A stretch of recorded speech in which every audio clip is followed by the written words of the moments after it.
Hello, everyone, and welcome to another edition of StrongCast. I'm your host, Armstrong Williams.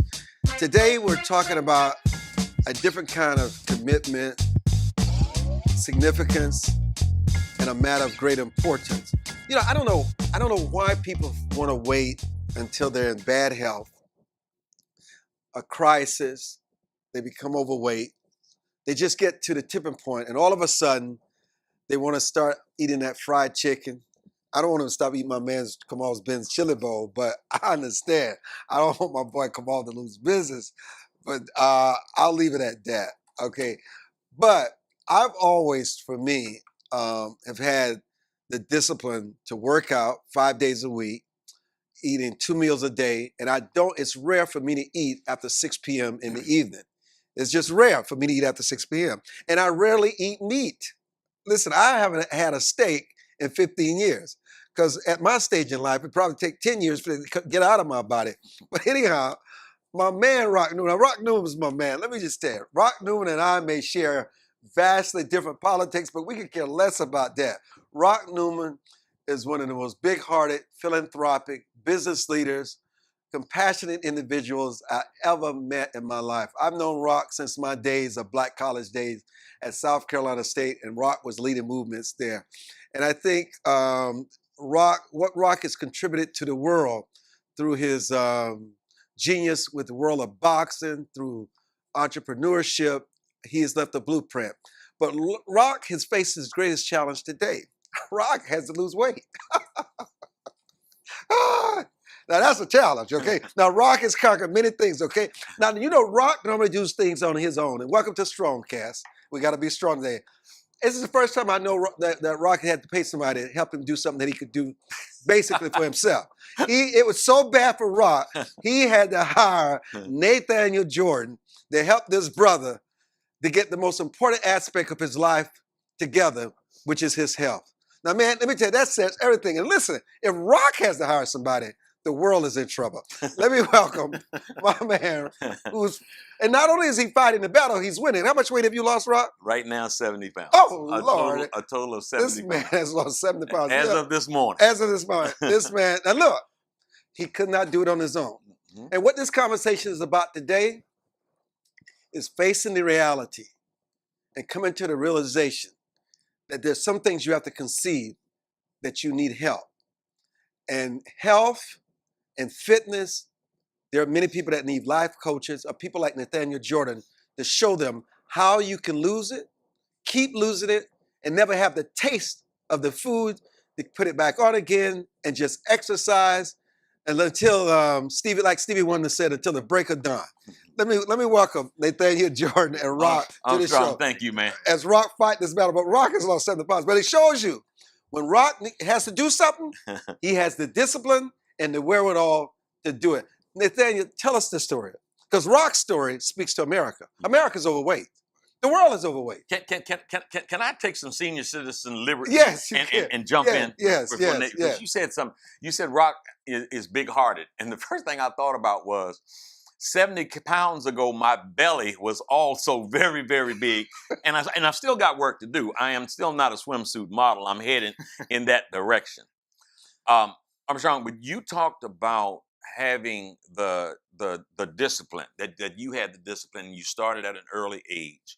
And you talked about, you used the word rare in describing something. You are a rarity in terms of having the presence of mind from an early age on to pay attention to your health.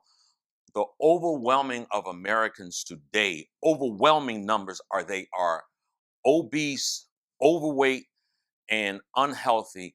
And what I came to understand in working with Nathaniel is addicted to food like a crackhead is addicted to crack cocaine. It is an epidemic. And thank God for this angel who has come into my life and has helped me he has shown me a formula never to try a diet again. I've tried every diet known to mankind. I'm not on a diet. I have not lost 70 pounds because I am on a diet. It is a change of life. And it's been fun. I am consuming nutritious meals. I have a big appetite and I eat big meals, but they're primarily plant-based salads and these extraordinarily wonderful soups that my wife makes. And then she switches up every now and then and throws some what appears to be chocolate cake, but it's made out of something wonderful. And the dressing that she made yesterday, which included fresh papaya, banana, some almond butter, a little bit of vinegar, some oranges and apples that I was able to douse my salad with. Man, I'm having fun. Thanks for being on your show. Nathaniel, it is amazing because Rock said something, and most people would assume you're on a diet. The thing that Rock had to change was his heart. Once he killed everything in his heart that he loved and was addicted to, then he could make that change. And what you've done is that you've put together a program that anybody can conquer if they want to. Because we all have all kinds of addictions. But there's nothing like later in life living and in bad health. And another thing too, Rock, I want you to address this before we get in the thing, because we have time today. We're going to talk straight through on my StrongCast podcast. The first thing you had to do is admit that you're overweight. That's a hard thing to admit, that I'm fat, that I got a big belly, and I don't like my belly. But you live with it for so long, you just don't want to face the fact that I'm overweight. And some people don't want to say, you know what? I remember Adine told me the story, and I mean, she's a fine example like you. I knew that she was putting on the hits. And, every time she would see me, I would say, you put on a little few more hits, but but finally she came to the conclusion she had too many hits, and she saw a doctor. He reiterated what she had already known, and literally within 6 or 7 months, she may have lost 40 pounds. She has that discipline to lose the weight. I know very few people like her that can do that, but that yo-yo is not good either. Talk about that, Nathaniel. It's just not good. Right. So you all have touched on what I've identified as 12 different components that keeps people addicted to the foods, making them fat and sick. So what you touched on with people not wanting to recognize that they're a food addict and they have a problem, that's actually the worst component of all when it comes to this, and that's called the ego trap. The ego trap is when people have failed so much on these diets, and I'll talk about why the diets don't work. They failed so much, they give up hope, and they identify with what they're going through to ease the shame of being overweight and being sick. And the even worse component of the ego trap is not only will they give up and just create myths that it's just my genetics and I'm big boned and it's just because I'm old. They'll also try to suppress other people from getting off what I call the death train of obesity and sickness. So they'll try to self-sabotage others to make themselves feel better. And then that creates a whole social environment to where I keep warning Rock, as he starts to approach, and he won't come right out and say it, but he really gonna end up my size. And as that starts to happen, you look like a crackhead. The wind gonna blow you away. I'm trying to prepare mentally that's coming. So the reason that even gets people to the 12th component is that diets don't work. And the reason why diets don't work is because they don't address the addiction. They don't address the fact that most Americans, because they are not in touch with the fact that we are what we eat and that our body requires the natural medicines and whole natural plant foods, it creates these unnatural food cravings that makes it very uncomfortable for people to go more than a few hours without eating. So we have masses of overweight people who every 3 hours they feel like they need to eat something, when food is only supposed to be meant to keep you lean and healthy. So if you're overweight and you can pinch fat, you're eating outside of the demands of true hunger. But most Americans are too uncomfortable to eat. And that's created because the micronutrient deficient foods that have no vitamins, no minerals, no phytochemicals, when you eat those foods, the body treats it as a poison. It stores those poisons in your cells. A few hours after you get done digestion, when your body attempts to expel those poisons, the food addict feels what the crack addict feels, withdrawal symptoms. They're very uncomfortable. They make your head hurt and your stomach growl and you get fatigued, and then you'll go and you'll seek to eat some more food. That's called toxic hunger. It's a vicious cycle. And so what most Americans, they believe they're hungry, they're really going through withdrawal. Also, another component that makes the withdrawal even more difficult is that the foods are designed to where you can't stop eating them. And how that happens is that when you consume a food that comes from a plant that's stripped of all of its nutrients, kind of like you take a crack cocaine plant, you strip it down to a white powder and you snort it and it makes you high. Well, that's what the foods are essentially. And when you consume those foods, it surges insulin because the foods gets rushed in the body as sugar. Insulin is surged and insulin turns off leptin. That's the hormone that tells you to stop eating. So when leptin is turned off, like the commercial says, once you pop, the fun don't stop. And it won't stop even when it's not fun anymore because you can't stop eating the foods. So until we learn that just like our vehicles need the proper fuel to function, so does our bodies, you will stay in a constant state of these ravenous cravings, these uncomfortable withdrawal symptoms, and that creates this monster that most people stay trapped in. So the diets are failing Americans. It's the dieting industry. Most people watching, I don't want them to feel too bad. It's the diets that have failed them. The advice they've been given has failed them. Let's talk about, I think it's easy to just sit and look at Rock, and he says that he lost 70 pounds. But even for someone like me, who over the last 30 years, my weight has been between 143 and 146. It's never gone beyond 146 pounds. But even for me, and I've never had a weight problem, listen, working out is hard work. It takes a lot for me, as healthy as I've been, it's a lot of work and a lot of discipline, and a lot of lifting, going to that gym, working out every day. The good news is it's an addiction for me. So my body craves for it. So even when I don't want to go sometimes, my body, it forces me to go. And I have that benefit that I built up for so many decades that my body won't allow my mind to be at peace unless it's working out.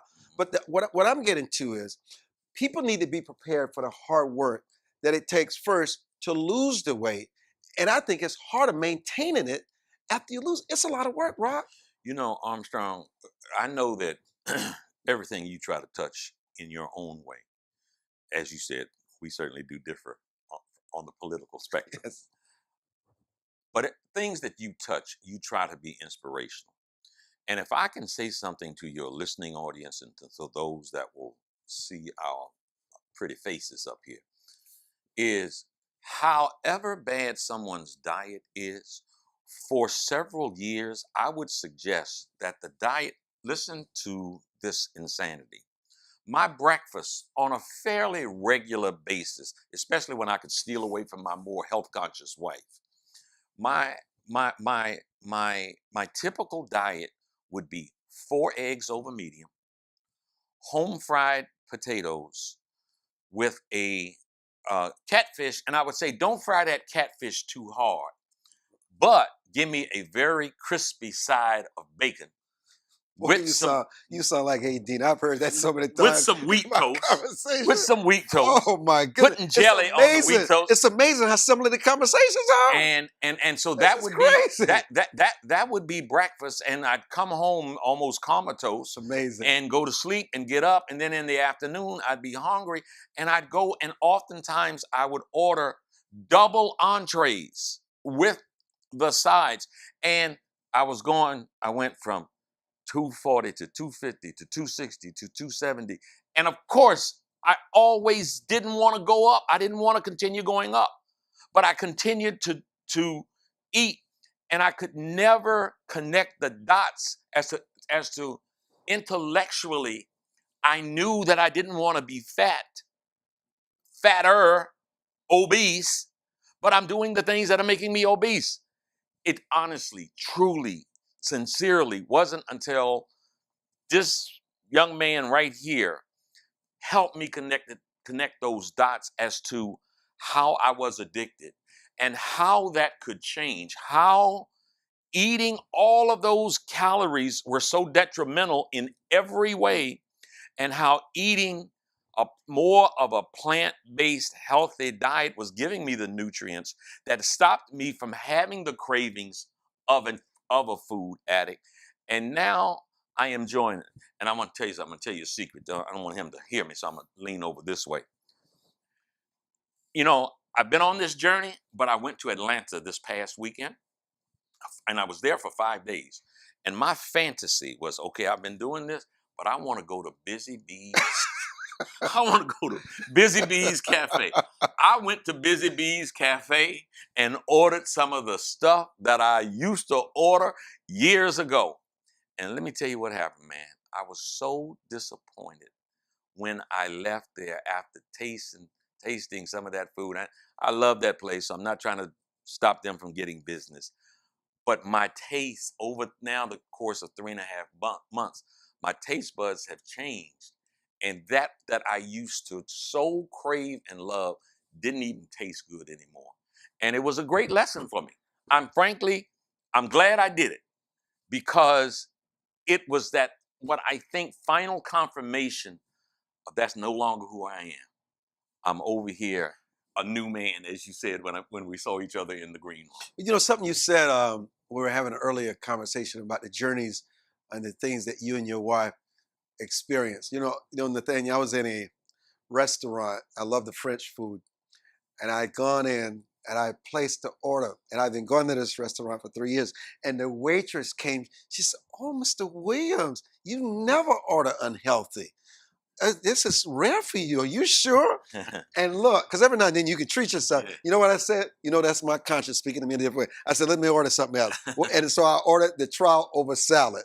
But it just goes to show you, when you are on this journey, people notice it. Yeah. And sometimes when you get off track, they will check you. And they don't realize they're checking you, because what you're doing is setting an example for them. It's what we don't understand sometimes. And that's the social normalcy that it's people will hate on you. A lot of people will hate on you when you come out of what I call the food crack house. So if you're a crackhead and you're living in a crack house, you all doing the same thing, destroying yourselves. You get off crack, you have to go because you're making everybody else feel ashamed. It's the same thing getting off food many times. I had a sister that called me, and she pretty much wanted the whole 3-hour consultation to be out. How do I fight my family? And that's sad. How do I have to go to war with my family just to protect my health? But when you do decide to go to war and you find that support system, they will start to respect you, especially when you don't gain it back. I always tell people, don't say anything the first year. When you lose your way, first you got to get down. Then you have to stay that way. Let them develop the respect for you over time, because like you said, they will. They'll respect you, and then once you become, because less than 3% of all dieters make it 3 years. And most Americans, most people watching this have tried diets, it's falling off. But when you find what works, and what works is a lifestyle change, meaning you eat the right foods, you can eat as much as you want and the weight will still come off. And then the respect will come, and you can be a dent in that whole social environment where nobody cares if somebody eat themselves into a heart attack.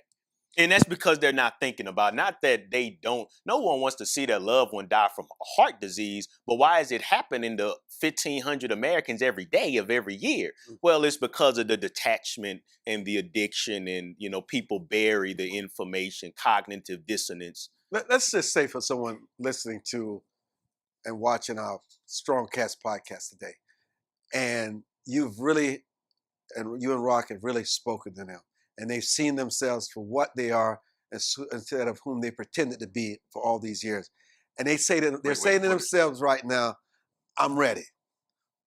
Just give me something simple that I can do right now that's realistic for me, where I don't disappoint myself by trying to do too much. What do you say to that person thinking this way now? For every lunch, you should have a large salad until full. Every single day. Less than 3% of all Americans consume the government's recommendation for fiber. which should be double the amount. That's how terrible the standard American diet is. So by simply making a commitment that every day I'm going to eat a large salad for a meal, no portion control. Throw away portion control, worrying about protein, don't worry about that. Worry about medicine, giving your body medicine. Large salad every day. My salad is 3 pounds. It should be so big that it fills you up. Find a delicious salad dressing that you can you'll eat it from the bowl. It's so good. That's whole plant-based. Mine is pineapples, oranges, balsamic vinegar, and almonds. And then Rock went over his. And that's the key. That's the first and fundamental step that everyone can do. And then find a restaurant that supports this way of eating. So since I've been up here, there's a place in Herndon, Virginia, Green Fair Organic Cafe, and they make all of their food with no added sodium, no oils. They don't fry anything, and no refined sugar. And they make beans and stuff. So for me, because I've been spoiled for the last 7 years by having my wife cook everything I go to that restaurant. And so that's the second thing. So first one, large salad every day. The second one, find a restaurant where even if it's a grocery store with a salad bar, find some place that's easily accessible to where you can go in and get some healthy food. So what about the drinks, the sodas, the desserts? Because what you consume in terms of liquids, and Rock talked about the chocolate, but it was a healthy chocolate. The killers sometimes are the beverages and the desserts. What do you say to that aspect? It's just sugar. It's just sugar. So it's going to continue the food cravings because high amounts of sugar causes the pancreas to panic and excrete insulin, which will turn leptin off. Also, it sends a surge of dopamine to the brain, and dopamine is the pleasure hormone. So it's a drug drink. It's going to keep you in excess insulin, fuels body fat. It helps body fat to grow. So it's empty calories. It's empty calories with no fiber attached, which means the body doesn't have time to break it down and utilize it slowly. So it's fresh water, purified water is what we should be drinking 99% of the time. You can flavor it with a little fruit, but the sodas and the other drinks, that's going to you know, Armstrong, and so I pay attention to things now that I frankly never have paid attention to. And so I go into a grocery store, and it's the big chains around here, you know, and you go down an aisle, man, and you see these chips and nuts and processed foods, and just on the other side, you see all these sodas, and you see these flavored drinks, and all of it is terrible for our health. Even the LaCroix water? Well, I've ever heard of it. Yeah, I'm not sure about LaCroix water. That's my favorite water. Okay, But Rock is. But the point is, the point is, man, when you go down these aisles, these are foods that are being consumed that are causing premature illnesses and premature death. You know, the proliferation of diabetes from what we've been conditioned to consume. I would submit that, you know, whether it is politics or business or the budget in this country, the greatest challenge facing us is our rapidly deteriorating health as a result of the terrible diets that we've been conditioned to consume. That's the big challenge. How can StrongCast listeners get more information, Nathaniel? How can they reach out? My website is theministerofwellness.com. As a matter of fact, I'm the only person in the world that has the title, the Minister of Wellness. So that means you can find me on Instagram, my YouTube channel, my Facebook, or everything, the Minister of Wellness. I do health lectures, and I go around and I speak. I have several lectures that can help empower a group. We did one out here in DC, and it was a great attendance. But the ministerofwellness.com, and my phone number is 202-753-9954. Rock, Nathaniel, thank you for this edition of StrongCast. I'm Armstrong Williams. Enjoy the rest of your day.